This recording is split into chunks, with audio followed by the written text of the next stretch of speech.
The Hutchinson bottle was patented in 1879 by Charles Hutchinson. This bottle quickly rose to fame and replaced a lot of other enclosures. The Hutch bottles were used during the 1880s to the 1910s and was mostly used for soda, soda waters, mineral waters. It fell out of fame just as quickly as it rose. It was a great top, but eventually it became a cleanliness issue, since these bottles were washed and reused. The crown top was the new up-and-comer, and then the Hutch got the boot. So let's get started on this one on this episode of Antique Bottle Stories.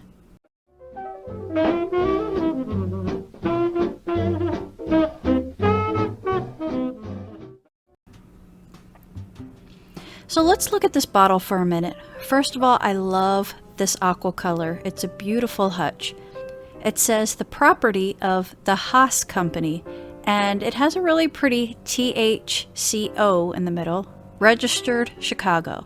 It has "this bottle never sold" on the back and has the same trademark on the bottom. Lots of beautiful bubbles throughout. So one of the only pieces of information that I could find on this bottle was on this site that was selling one. Its description says that this Hutch dates from 1833 to 1841. Now, that was an immediate red flag for me.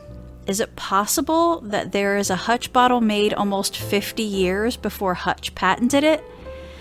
I mean, I guess anything's possible, but it doesn't seem likely to me. It says, research reveals that William Haas opened Chicago's first brewery in 1833 with a partner and then sold it in 1841 to a Diversey and Lille brewery. So I went and looked this guy up. I found two city directories, 1839, William Haas, brewer. And then in 1843, William Haas sold out to Lille and Diversey, went to Texas, and died in Boonville, Missouri in 1862. So let me ask you something here. If this is a city directory from 1843, how did they know that he died in 1862, almost 20 years later? Otherwise, it sounds like this guy was a brewer and he did move to Missouri, and I did find him in 1860 and he's a brewer still, but none of that really matters. Because as a researcher, you have to find the evidence that connects the two pieces together, and none of this information connects this guy to this bottle. He can't be the correct Haas, because clearly this bottle came years after his death. Also, remember, Hutches weren't really used in breweries. They were used for soda waters and mineral waters, not usually for beer. Now that we've got that out of the way, now's the hard part. So we don't have any other names than Haas. Not his first initial, no name. So it's kind of unusual for this time frame because people really liked putting their names on their company. So here's what we know. This bottle was made anywhere between the 1880s up to the 1910s. That's a 40-year span, and all we have to go on is the name Haas. So I'm just going to take you through my process. First of all, I go to Google. I say the Haas Company, Chicago. It only brings up these few sites that are selling this bottle. It does show up in the Hutch Book website. Now, Google Books, which has gotten me out of so many brick walls, was not a help for me on this one. Newspaper.com also just gave me vague findings, although here is a random article in 1902 that says a Haas company is declaring bankruptcy, but it doesn't say that it's a bottling company. It could be anything. So this is the kind of stuff that I've been getting. So now I thought, let me look at the city directories. 1882 city directory. There's lots of Haas's, but only 3 potentials. There's 2 people who are running a saloon and 1 that does wines. But didn't we say earlier that Hutches weren't really used for alcoholic drinks? I still went ahead and I looked into a couple of them, but I wasn't able to really see the name of the company called the Haas Company attached to any of them. 1885, we added 1 more saloon guy. 1890, we got a bunch of saloon guys and brewers. There's a guy here who's part of Haas and Company, but he's a jeweler. Still, weirdly, there's not a mention of this particular company. 1896, we've got a lot of Haas's that have moved to the area. There's a few that caught my eye. John Jr. here is a bottler. Well, John Sr. is running a saloon.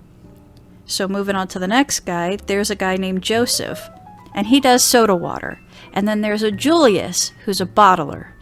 I chased around Joseph for a while, but there were 6 Josephs listed here in this listing, and I found many Joseph Haas's, but on Ancestry I couldn't track down one that said that he was a bottler in the censuses.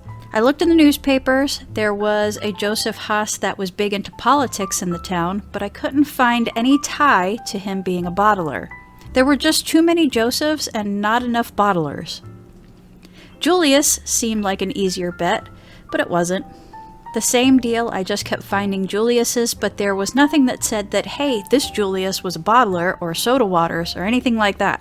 So my next thought was to go to check to see, maybe in 5 years, if either of them are still doing it. So here's 1900, and this made me excited for a fraction of a second. H & Co. So Harry Haas, but it says he's a jeweler. There's no Joseph or Julius bottling. So you guys are killing me. Now I remember why I don't like working on Chicago bottles on Ancestry, because between 1903 and 1910, the directories are either a street directory, like for instance it'll say on Main Street there's this and this and this business, or it has directories of the buildings, so it'll say at this building there's this business and this business. So it's not helpful if I don't know what street or building they're in. So this takes us all the way to 1911. Now, there are probably over 100 entries for Haas's, and the business name, the Haas Company, isn't listed in here. So I hate to be a bummer, but this bottle decided that it wants to keep its secret, and unless Ancestry updated their city directories, there's no documentation online for it. So I would hope that Chicago would have some local archives that would have some more information, but I've looked everywhere that I could think of. And yes, there were some bottlers during that time, and maybe if someone wanted to take the reins and go check some of these potential leads, by all means, go ahead. Meanwhile, this is such a beautiful bottle, and to me as a collector, some of the value lies in the story. So when it withholds its story, it hasn't reached its potential value. I tend to hold these kinds of bottles in a separate box to look into later. You know when bottle diggers find a really cool bottle, but it's broke, and they call it a crier? That's what I call a really cool bottle without a story. She's a crier, all right. I almost didn't even make this video because I figured, what's the point? But since I did put all this time and effort into this research, I figured I might as well just go ahead and post it. So anyways, have a great day, everybody. That's it for this one. Thanks for watching.